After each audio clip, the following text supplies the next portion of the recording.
बिहार में अस्तित्व की लड़ाई लड़ रही बीजेपी ओवैसी के बिहार में सीमांचल दौरे के बाद ऐसी डरी कि हिंदू राग अलापना छोड़ करके मुस्लिम वोटर्स के चक्कर में पड़ गई। आप तस्वीर में देखिए, ये वही बीजेपी है जिसके द्वारा हिंदूवादी राष्ट्र बनाने का दावा किया जाता है, लेकिन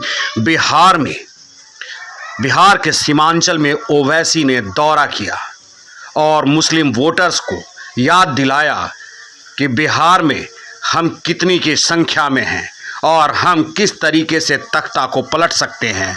तो बीजेपी की डर बढ़ गई और बीजेपी ने हिंदू राग अलापना छोड़ करके मुस्लिम वोटर्स को अपने पाले में लाने की कोशिश करना शुरू कर दिया।